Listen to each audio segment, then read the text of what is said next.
نبي بعده ولا رسول بعده أما بعد أعوذ بالله من الشيطان الرجيم بسم الله الرحمن الرحيم كنتم خير أمة أخرجت للناس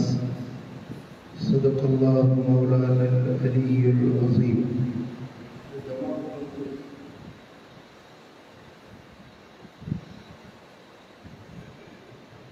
मुसलमान भाइयों अल्लाह दे पाक कलाम जा जिकी लफ्ज़ तव्हांजे साम्हूं तिलावत कया है इन्हनि लफ्ज़नि जे अंदर बारी तबारक व तआला हिन उम्मत जो शान बयान फरमायो। सुभान अल्लाह, सुभान अल्लाह। मालिकुल मुल्क जुल जलाल वल इकराम इरशाद फरमायो कुंतुम खैर उम्मतिन उखरिजत लिन्नास। अमा सभिनी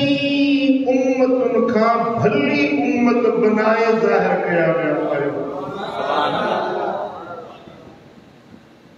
दुनिया में जेतिरियूं उम्मतूं आयूं उन्हनि सभिनी उम्मतुन खां हीअ उम्मत भले में भली उम्मत। सुभान अल्लाह, सुभान अल्लाह। छो त हिन उम्मत जो नबी सभिनी नबियन खां भलो नबी है। सुभान अल्लाह। आखिर में अचण वारो नबी क़यामत जे ॾियारे सभिनी खां अॻु हलण वारो हूंदो। सुभान अल्लाह। हीअ उम्मत सभिनी उम्मतुनि खां आखिर में अचण वारी उम्मत क़यामत जे ॾियारे सभिनी उम्मतुनि खां अॻु हलण वारी उम्मत। सुभान अल्लाह, सुभान अल्लाह।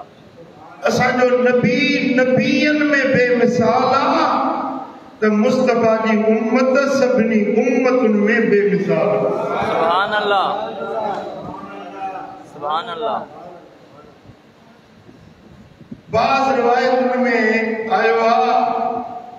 त हज़रत आदम अलैहिस्सलाम खां वठी हुज़ूर अलैहिस्सलाम जन ताईं 70 उम्मतूं पैदा थियूं। 70 उन्हनि सभिनी उम्मतुनि मां भले में भली आला अशरफ अकरम आज़म उम्मत मदीने वाले साईं जी उम्मत। सुभान अल्लाह, सुभान अल्लाह। हिन उम्मत खे जेका सभिनी खां भली हुई सभिनी खां अव्वल आणे या विच में आणे या आख़िर में छो हिन में राज़ इहो आहे त अॻियूं जेके उम्मतूं आयूं उन्हनि खे अज़ाब आया के भोला थिया के बांदर थिया कनि जूं शिकिलियूं बदिलियूं कनि ते पत्थर वसिया के ज़मीन में ग़रक़ थी विया कनि के आसमानी आफ़तूं आयूं कनि ते ज़मीनी आफ़तूं आयूं। उन्हनि जा दास्तान असांजे साम्हूं आया त फलाणी उम्मत हीअं थी। हज़रत मूसा जी उम्मत भोला ई बांदर थी विया। हज़रत सालेह जी उम्मत जे मथां ज़िलज़िला आया कहर हवाऊं खुलियूं। उन्हनि उम्मतुनि जा प्रकार लक्षण हिन उम्मत जे ज़ाहिर थिया। हिन उम्मत खे रब आख़िर में आंदो कि हिननि जा ऐब बि के उम्मत खे ख़बर न हुई। सुभान अल्लाह। दादा समझी रहे समझी पछाड़ी अचण में हिकिड़ो राज़ इहो हुयो जीअं हिन उम्मत जा ऐब अगलायूं अभरायूं गुनाह कंदायूं जीअं ॿी उम्मत खे ख़बर न पए हिननि जा ढक इन तरह सां ढक। सुभान अल्लाह, सुभान अल्लाह। मदीने वाले साईं फरमायो जॾहिं क़यामत जो ॾियारो थींदो अना क़ाइदुहुम इज़ा उफ़िदू सब नबीयन पंहिंजूं पंहिंजूं उम्मतूं टोला टोला करे जमायतूं करे वठंदा अगे उन ॾींहुं कुझु मुंहिंजी उम्मत हूंदी हर नंढी वटि झंडो हूंदो साईं फरमायो लवाउल हम्द यौम ज़िंदगी अल्लाह जे हम्द जो झंडो क़यामत जे ॾियारे मोहम्मद करीम जे हथ में आना कायद सभिनी उम्मतुनि जो कायद अॻवान सरवान रहनुमा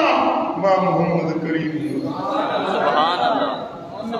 आदम का ईसा ताईं हड़ई नबी मुझे पुठियो हूंदा अॻ में मां मोहम्मद हूंदुसि पुठियां मुंहिंजी उम्मत मूं सां गॾु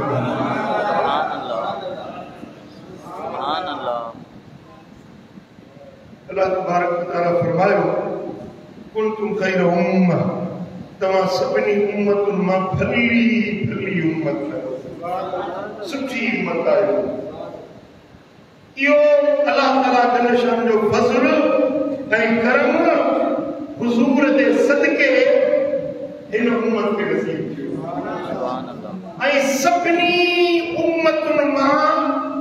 तादाद जे हिसाब सां ॾिसो कंहिं बि शइ खे सम्झण जे लाइ ॿ शयूं हूंदियूं आहिनि हिकिड़ो क्वालिटी ॿियो क्वांटिटी क्वालिटी माना मेयार शइ जो मेयार मसलन हिकिड़ो अंब नंढड़ो हुजे पर मिठो आहे लज़ीज़ आहे हिकिड़ो वॾो अंब आहे बेगमपाली जहिड़ो पर मिठो न आहे लज़ीज़ न आहे तव्हां कहिड़े अंब खे पसंदि कंदो वॾे खे या नंढे खे जंहिंजी खाधे में वेठा हूंदो सवाल हूंदो इहा आहे क्वालिटी यानी मेयार उन शइ जो भली खणी हुजम में तौर में हू वॾो हुजे पर जंहिंजो मेयार सुठो हुजे उहा शइ वधीक पसंदि ईंदी आहे ॿी वरी हूंदी आहे क्वांटिटी यानी घणे हिकिड़ो तादाद में मक़सद इहो आहे त 500 घणा या 5000 घणा जवाब ॾियो 5000 घणा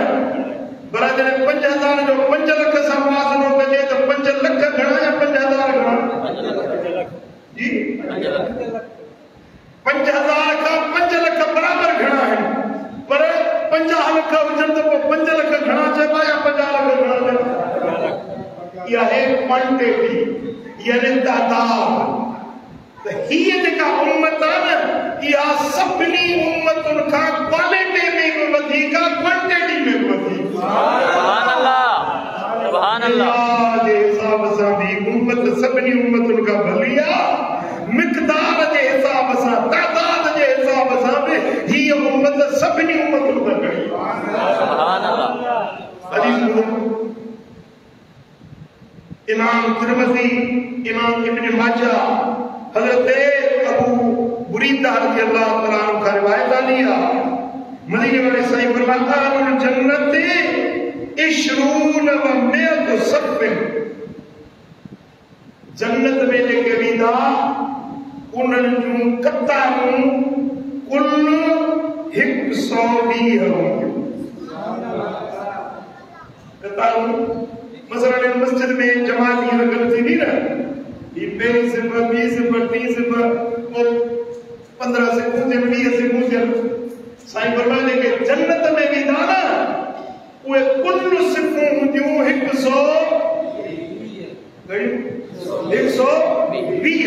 साईं फरमायो समाऊन मिनहा मिन हादिल उम्मा व अर्बऊन मिन साइरिल हबीबन करीमन फरमाया तो वो जेके 120 सिफ़ूं हुंदियूं न उन मां 80 सिफ़ूं मुंहिंजी उम्मत जूं हुंदियूं सुभान अल्लाह बाक़ी 40 सिफ़ूं सभिनी नबियनि जे उम्मतुनि खे गॾु कबो त उहे थींदियूं 40 सिफ़ूं बाक़ी 80 जो 80 सिफ़ूं सुभान अल्लाह यानी क्वांटिटी जे हिसाब सां बि हीअ उम्मत घणे पे तादाद जे हिसाब सां हीअ उम्मत वधीक ऐं मेयार जे हिसाब सां बि हीअ उम्मत सभिनी सुभान अल्लाह सुभान अल्लाह सुभान अल्लाह अजीब ॻाल्हि आहे सरकार दो आलम सल्लल्लाहु अलैहि वसल्लम फरमाया अंतुम तुतिमून 70 उम्मतन जेकी आदम खां वठी उम्मतूं पैदा थियूं न वे 70 सिर्फ़ उम्मतूं हुयूं तव्हां उन्हनि सभिनी उम्मतुनि खे मुकम्मिल करण वारी उम्मत तव्हां एक कलमो ला इलाहा इल्लल्लाह मुहम्मदुर रसूलुल्लाह पढ़ण वारो उम्मतुनि जे मिक़दार खे उम्मतुनि जे तादाद खे पूरे करण वारी उम्मत मोहम्मद करीम जी सुभान अल्लाह अंतुम खैरुहा व अकरमुहा अल्लाह इन्हनि सभिनी उम्मतुनि में अल्लाह वटि तव्हां सभिनी उम्मतुनि खां भला पायो इज्जत वारा पिया पहिरीं जेका मूं हदीस ॿुधाई न सिफ़ुनि वारी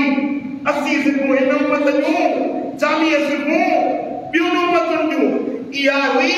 क्वांटिटी तादाद में ही उम्मत वधीक हिन हदीस मुताबिक साईं फरमाइनि था इन्हनि 70 उम्मतुनि मां तव्हां सभिनी खां भला पायो वधीक इज्जत वारा सुभान अल्लाह क्या क्वालिटी है हिन उम्मत जी क्वालिटी में भली ऐं तादाद में सुभान अल्लाह छाजे करे तुंहिंजो मुंहिंजो मुआंडो दड़ो कोन्हे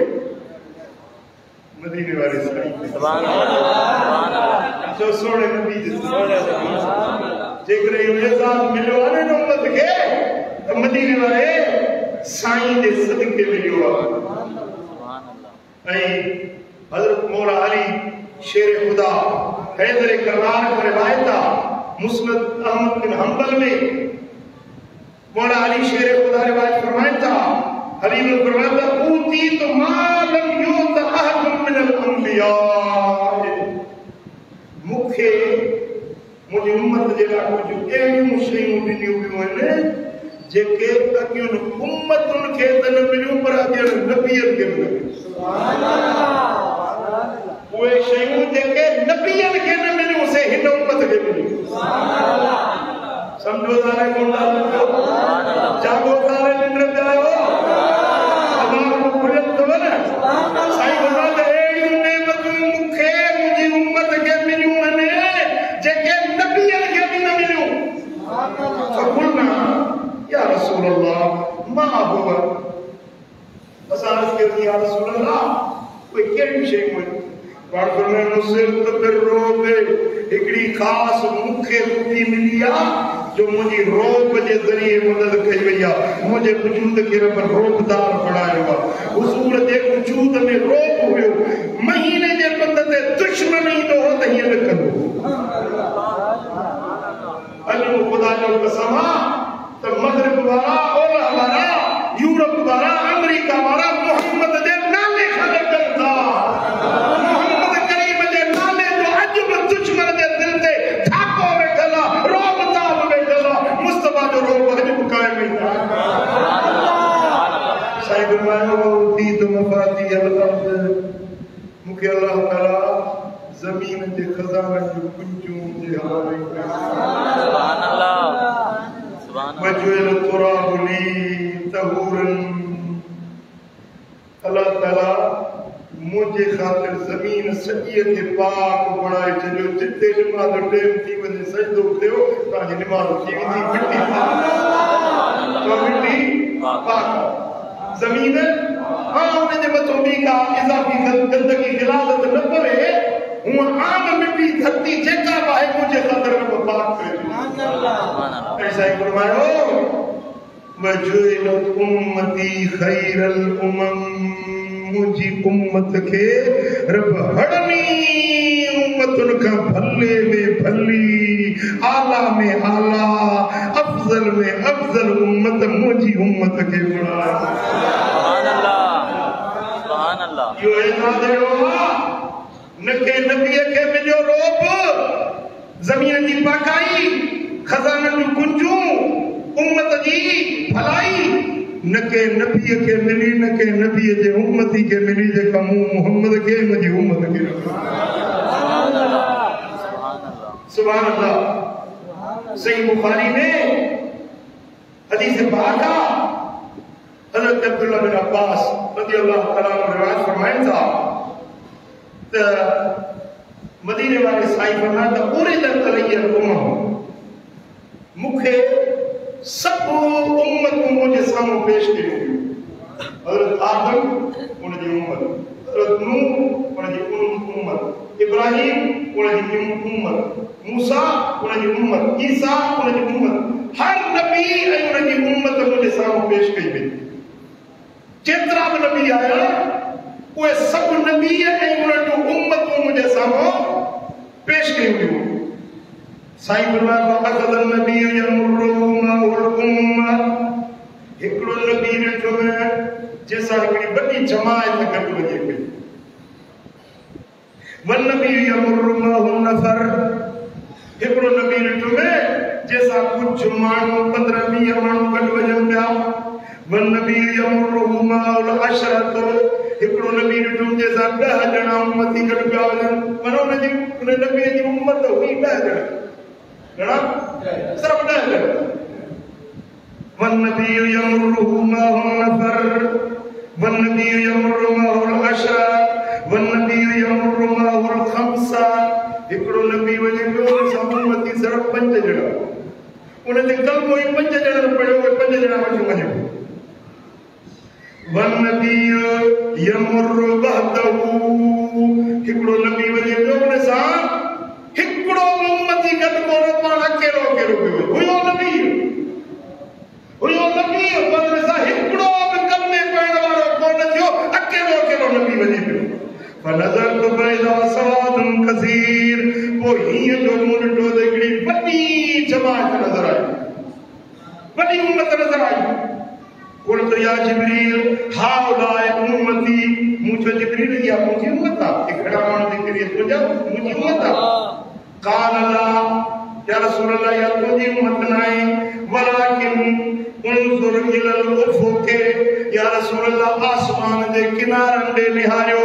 पाण पर में आसमान जा किनारा ॾिठुम, फ़इज़ा सवादुन कसीर, आसमान जे किनारनि सां वॾी ख़ल्क़ नज़र आई। जिब्रील जो वरी हेॾे निहारियो, वरी ओॾो ॾिठुम, वॾी ख़ल्क़ नज़र आई, हेॾे निहारियो, ओॾे ॾिठुम, वॾी ख़ल्क़ नज़र आई। मूं पुछियो जिब्रील हेतिरी ख़ल्क़ कंदी आहे? या रसूल अल्लाह ये तुंहिंजा उम्मती।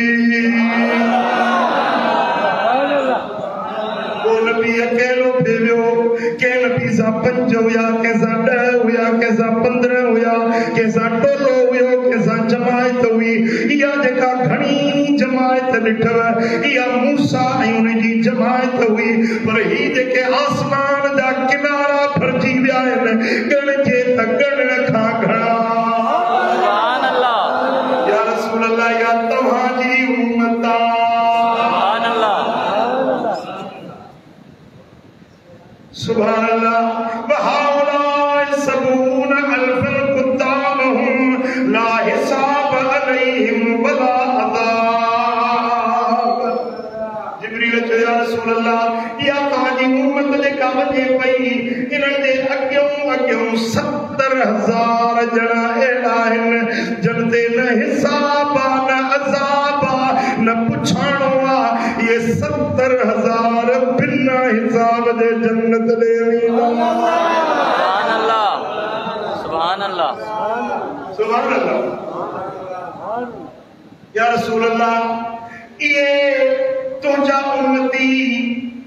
इहा तुंहिंजी उम्मत, वरी इन उम्मत में इहे 70,000 जंहिंजा चेहरा चोटी जे चंड वांगुरु चिमकंदड़ पिया नज़र अचनि।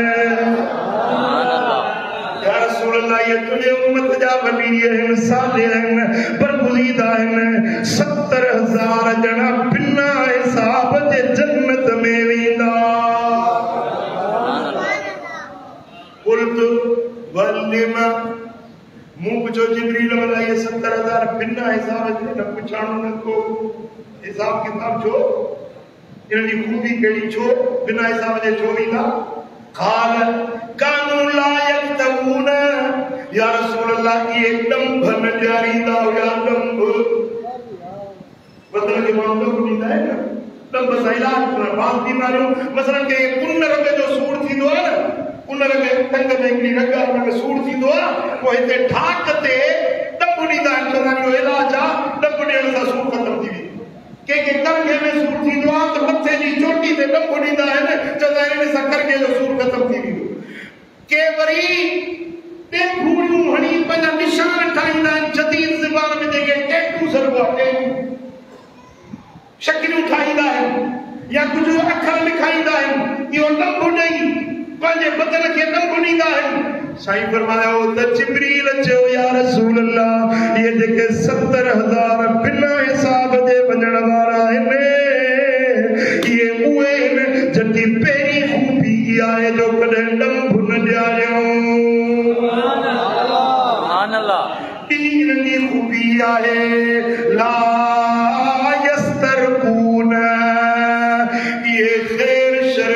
झाड़ फूक फीना जंतर मंतर न कराईंदा मतलब सुर पियो वो भी तो बाए वट तो बाबा फीनो रखदा धागो पड़ी ॾींदा हिंदुन वट कोढन वट मेघवाड़न वट वञी पढ़ाई कराईंदा ये बिना हिसाब जे वञण वारा न आहिनि उहे बिना हिसाब जे वेंदा जेके ग़ैर शरई झाड़ फूक फीना न कराईंदा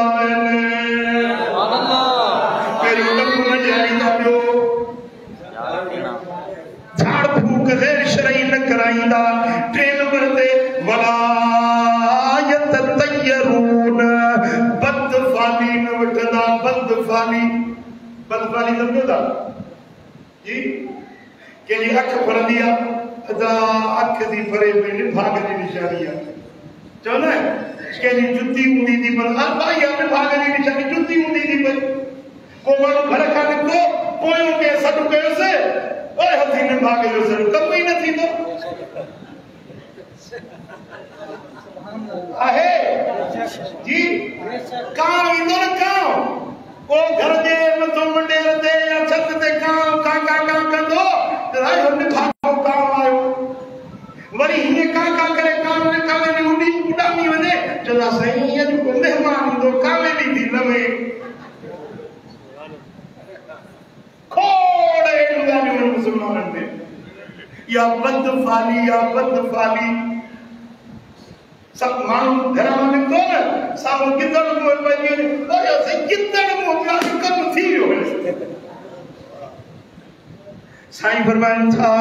ओ ये जेके 70,000 बिना हिसाब जे जन्नत में वेंदा ये न डंभ ॾियारण वारा हूंदा न ये झाड़ फूक कराइण वारा हूंदा न ये बदफाली वठण वारा हूंदा वाला रब्बिहिम यतफक्करून पंहिंजे रब ते भरवसो रखण वारा हूंदा सुखा तो भला जे दरबार खैरा तो भला जे दरबार शर्रा तो भला जे दरबार नफुआ तो भला जे दरबार नुकसाना तो भला जे दरबार अल्लाह जो भरवसो वठण वारा ये बिना हिसाब जे जन्नत दे वेंदा सुभान अल्लाह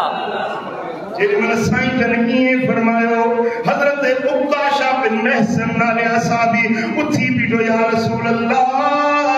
मुखे दुआ दियो मां उन 70,000 मां थी पवा जेके बिना हिसाब जे जन्नत रे वेंदा सुभान अल्लाह साईं फरमायो ते उकाशा कोन मजा आई सुभान अल्लाह वाह मुस्तफा जो इख्तियार सुभान अल्लाह मदीने वाले साईं जो पावर सुभान अल्लाह जिब्रील तो उन निशानी बुधायो न हुजूर वरी पंजे एकड़े असहाबी के खुशखबरी नी तू न मजा आई सुभान अल्लाह वरी एकड़ो बियो थी बीठो या रसूल अल्लाह मुखे दुआ दी सदी दी माण्हू के रीसती दिया या रसूल अल्लाह मुखे दुआ कयो मां कुनन न जा पर सब का उकाशा तो घाघराई करे दियो वंड वठी वियो सुभान अल्लाह साईं फरमायो ये मुझे उम्मत जा 70,000 हुंदा जेके बिना हिसाब दे जन्नत दे थींदा जने जिब्रील या खुशखबरी ॾिनी मूं रब खे अर्ज़ कयो मालिक मुंहिंजी उम्मत घणी आहे 70,000 थोड़ा आहिनि कुझु वधाए सुभान अल्लाह सुभान अल्लाह सुभान अल्लाह रब फरमायो हबीब ये जेके 70,000 वींदा उन्हनि मां हिकिड़े हिकिड़े सां वरी 70,000 ॿिया सुभान अल्लाह सुभान अल्लाह सुभान अल्लाह 70,000 मां हिकिड़े खे वरी 70,000 सां ज़रब ॾियो त घणो था थी मूं अर्ज़ कयो मुंहिंजा मौला हो मुंहिंजा रब करीम इहो तादाद अञा थोरो आहे अञा वधाए ॾे सुभान अल्लाह सुभान अल्लाह हिन वक़्त में अॼोके ॾींहं में मुस्लमान 2 अरब खां वठी घणा 2 अरब 100 लख थींदो आहे करोड़ 100 करोड़ थींदो आहे हिकिड़ो अरब ऐं 100 अरब खरब हिन वक्त जेकी मुसलमाननि जो तादाद आहे 12 आहिनि साईं मुंहिंजी उम्मत घणी थींदी मौला इहे जेके 70,000 मां हिकिड़े हिकिड़े सां 70,000 इहे बि थोरा आहिनि अञा वधाए ॾे सुभान अल्लाह हबीब उहे जेके 70,000 के नंबर बी पार्टी उन मां हिकिड़े हिकिड़े सां गॾु वरी 70,000 सुभान अल्लाह साईं फरमाए हिकिड़ी रात मां सुतो पियो हुउसि अख खुली त जिब्रील मुंहिंजे सेरानी खां ॾिठो सुभान अल्लाह जिब्रील रात जो बकड़ो कीअं अचण थियो मुस्नद अहमद बिन हंबल में रिवायत आहे जिब्रील चयो या रसूल अल्लाह मूंखे रब मोकिलियो आहे त मुंहिंजे हबीब खे इख्तियार थो ॾियां ॿिनि ॻाल्हियुनि जे विच में ॿिनि मां हिकिड़ी शइ क़बूल करे सुभान अल्लाह ॿिनि शयुनि मां हिकिड़ी शइ में इख्तियार थो ॾियांसि या त अधु उम्मत बिना हिसाब जे जन्नत ॾे वठी वञे सुभान अल्लाह घणी अधु उम्मत बिना हिसाब जे जन्नत ॾे वठी वञे या त शफाअत खे क़बूल करे सुभान अल्लाह ॿिनि शयुनि मां तव्हांखे इख्तियार आहे जेका शइ क़बूल कयो सुभान अल्लाह आदमी वारा असां त चवंदा आहियूं अधु उम्मत वठंदा अधु उम्मत छुटी वञे थी आका घटि ॻाल्हि त कोन्हे न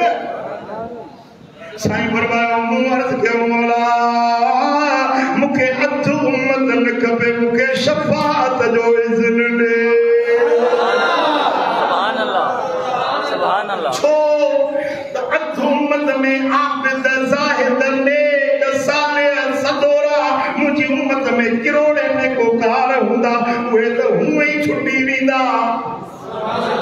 जेकर मां अधु उम्मत वठां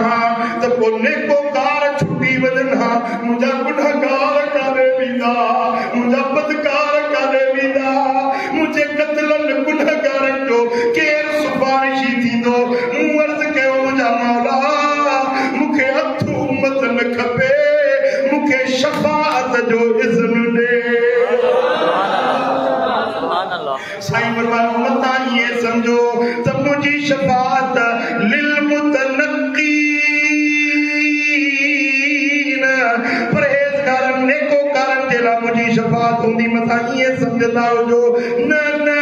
मुंहिंजी शफाअत लिल मुतलब्बिसीन अल ख़ताऊन जेके गुनाहनि में डुबायल क़त्ला बदकार गुनहगार उन्हनि जे लाइ मोहम्मद जी क़यामत में शफाअत नेकोकारनि खे पंहिंजे नेकी जो आसरो आहे अमलनि सालिहनि जो ॾठो आहे उन्हनि खे पंहिंजे अमलनि जो भरवसो आहे पर गुनहगारनि जो केरु कोन्हे मोहम्मद खां सुभान अल्लाह साईं फरमाईंदा हर नबीअ खे हिकिड़ी मक़बूल दुआ मिली हर नबी खे हिकिड़ी दुआ पावरफुल दुआ मकबूल दुआ मिली हर नबी पंजी दुआ दुनिया में घुरी छदी वो पावर इस्तेमाल करे छड़ियो साईं फरमाया त मुखे जेका दुआ मिली आ वो दुनिया में मुको न घुरी वो मु रिजर्व करे लिकाए रखिया अदखरतुल उम्मती यौमल क़ियामह जने क़यामत जो ॾियारो थींदो मुंहिंजा कतला गुनहगार उम्मती दा जॾहिं महिल उन्हनि जो अबो मदद न कंदो अम्मा मदद न कंदी यार दोस्त मदद न कंदा उन ॾियारे ते मां उहा दुआ उहो पावर उन ॾींहुं इस्तेमाल कंदुसि मुंहिंजा मालिक मुझे गुनहगार बदकार उम्मतन खे बख्श रब फरमाईंदो हबीब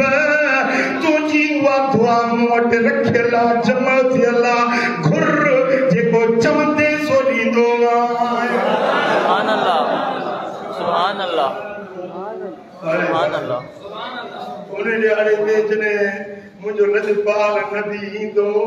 ऐं असां जहिड़ा गदला गुनहगार ईंदा उन्हनि खे ॿियो को आसरो न हूंदो मदीने वारो वीर सिफारिश करे पाण सां गॾाई जन्नत मदनी जाम मिठो पारे उकारींदो सही मदनी जाम मिठो पारे उकारींदो असांजो तार न बेड़ो तारींदो मदनी जाम मिठो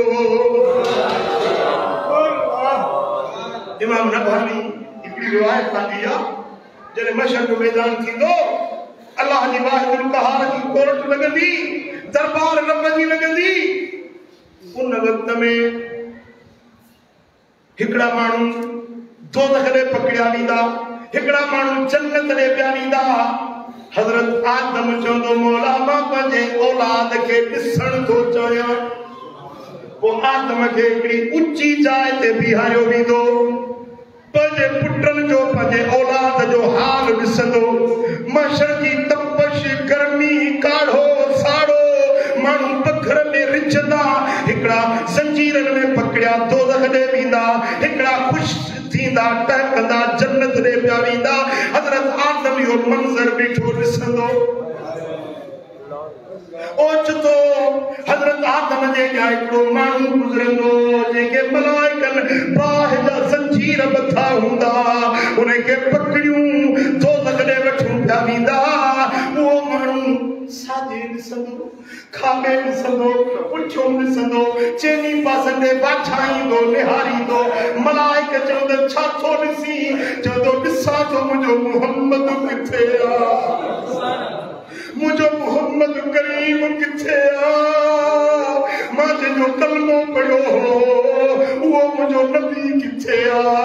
गुनहगार आहियां बदकार आहियां पर मोहम्मद मुस्तफा जो गुलाम आहियां मां ॾिसां थो मुंहिंजो नबी किथे मलाइक उनखे पकड़ियूं पिया वेंदा हज़रत आदम इहो मंज़र अखियुनि सां ॾिसंदो थोड़ी देर का पोइ हुजूर अलैहिस्सलाम वसलाम जो गुज़र थींदो हज़रत आदम या ॻाल्हि बयान करे हुजूर खे ॿुधाईंदो या रसूल अल्लाह अॼु तव्हांजो उम्मती हीअं मलाइक पकड़ियूं पिए वसि पर तोखे सॾड़ा पिए चई या रसूल अल्लाह मदद कर या रसूल अल्लाह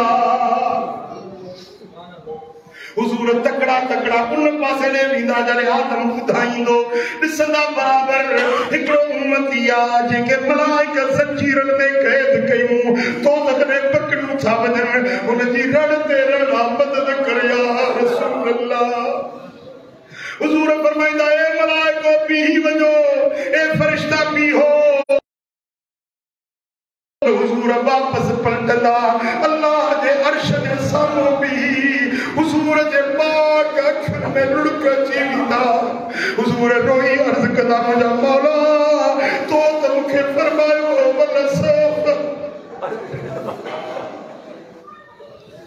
वलसौफ युतीक रब्बुक फतरदा हबीब क़यामत जे ॾींहुं तोखे एतिरो ॾींहुं तुंहिंजो तूं राज़ी थी वेंदे मुझा मौला तो तब साईं वायदो कयो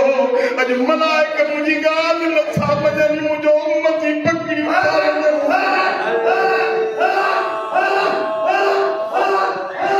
रब फरमाइंदो ए मलाइको अतीउ अबुल कासिम ए फरिश्तो मुझे मिठे मोहम्मद अबुल कासिम जो चयो मञो जिए मदीने वारो चवे वथो इए कयो अल्लाह जो आर्डर मिलंदो यफअलून मा युमरून मलाइका अल्लाह जे हुक्म जा बंदा इन को हुकुम थींदो आ उहे अमल कंदा आहिनि अल्लाह जो आर्डर मिलंदो त हुजूर जो चयो मञो हुजूर फरमाईंदा बीहो त बीही साईं फरमाइंदा मोटो वापस मोटदा साईं फरमाइंदा हलो मीज़ान ते ईंदा ओ उते साईं फरमाइंदा हिन जा अमल तोरियो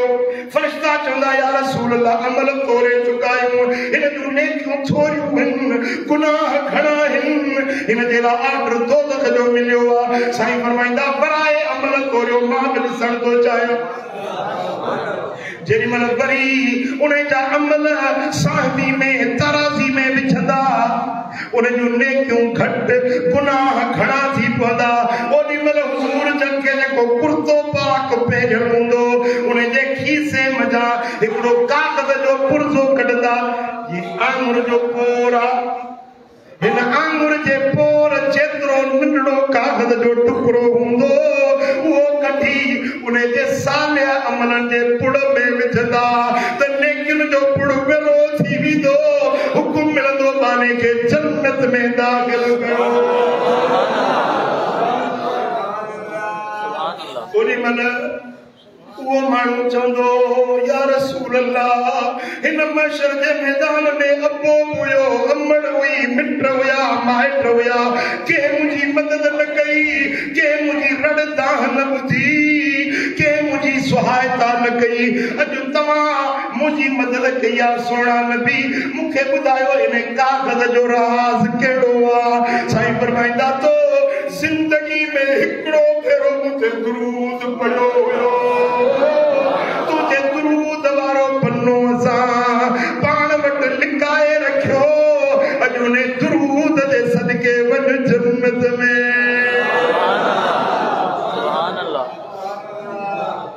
बेटा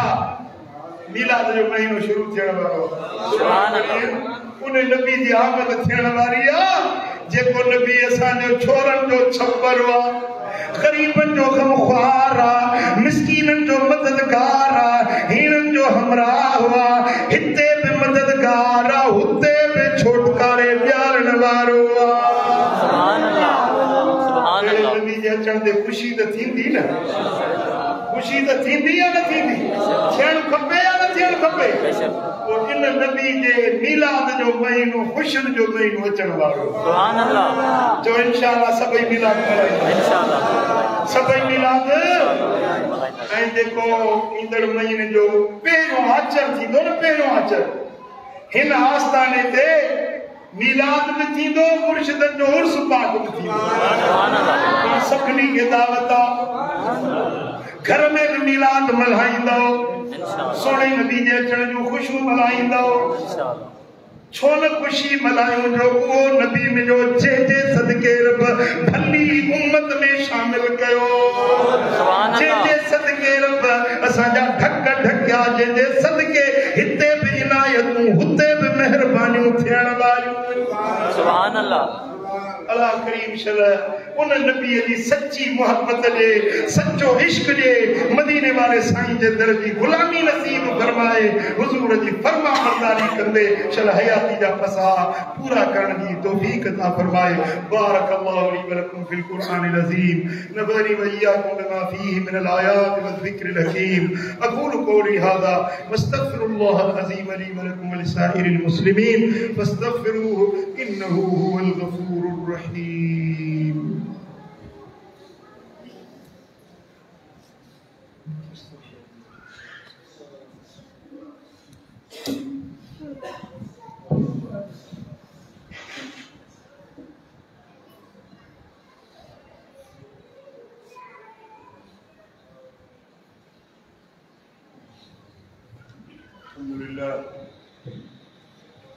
الحمد لله نحمده ونستعينه ونستغفره ونؤمن به ونتوكل عليه ونعوذ بالله من شرور أنفسنا ومن سيئات أعمالنا من يهده الله فلا مضل له ومن يضلل فلا هادي له ونشهد أن لا إله إلا الله وحده لا شريك له ونشهد أن محمدا عبده ورسوله قال النبي صلى الله عليه وسلم أرحم أمتي بأمتي أبو بكر وأشدهم في أمر الله عمر وأحياهم عثمان وأقداهم علي وسيد شباب أهل الجنة الحسن والحسين وسيدة النساء أهل الجنة فاطمة وسيد الشهداء حمزة اللهم اغفر للعباس ولده. عباد الله إن الله أمركم بأمر عظيم. قال الله سبحانه وتعالى في القرآن الكريم وخطابه العظيم إن الله وملائكته يصلون على النبي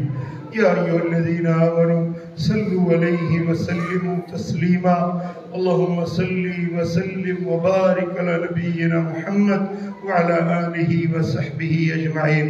اللهم انصر الإسلام والمسلمين وارفع راية الجهاد والدين.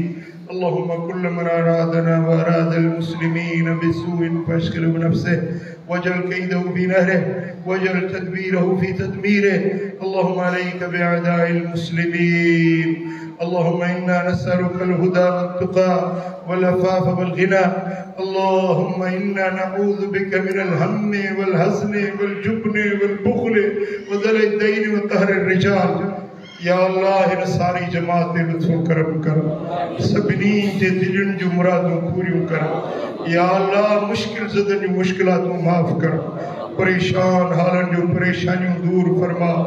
सोने नबी जे दर जी सच्ची ग़ुलामी नसीब फरमा। उहे कम करा जिन में तूं राज़ी तुंहिंजो हबीब राज़ी हुजे। या अल्लाह जेकी बेरोज़गार आहिनि उनखे कुशादी रोज़ी ॾे जेकी तंगी में उनजूं तंगियूं दूर फरमा। या अल्लाह बे औलादन के साले औलाद दे। या अल्लाह जिन के औलाद जी नेमत ॾिनी थई उन्हनि जे औलादन के क़ुरान जो हाफ़िज़ दीन जो आलिम फरमा बरदार अखियुनि जो ठार बना। या अल्लाह असांजे वतन पाकिस्तान जी हिफ़ाज़त फरमा। पाकिस्तान के अंदरूनी बैरूनी ख़तरन का महफूज फरमा। या अल्लाह असांजे हुक्मराननि जो इस्लाह फरमा। असांजे पाक फ़ौज जी मदद फरमा। या अल्लाह असांजा फ़ौजी जवान जेकी पंहिंजे मुल्क जे सरहदुनि जी हिफ़ाज़त कंदे जिंद जानियूं क़ुर्बान करे रहिया आहिनि मौला उन्हनि जो मोराल बुलंद फरमा। शहीदनि खे जन्नतुल फिरदौस नसीब फरमा। गाज़ियुनि खे दरजात जी बुलंदी नसीब फरमा। या अल्लाह असांजे वतन जी तूं हिफ़ाज़त फरमा। मुल्क मां ही महांगाई बेरोज़गारी ख़त्म फरमा। या अल्लाह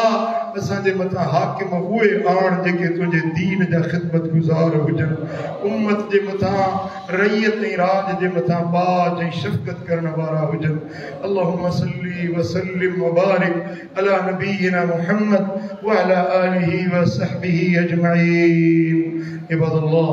إن الله يأمر بالعدل والإحسان وإيتاء ذي القربى وينهى عن الفحشاء والمنكر والبغي يعظكم لعلكم تذكرون. اذكروا الله العظيم الجليل الجبار يذكركم وادعوه يستجب لكم ولذكر الله تعالى أعز وأجل وأهم وأعلى وأولى وأكبر والله يعلم ما تصنعون.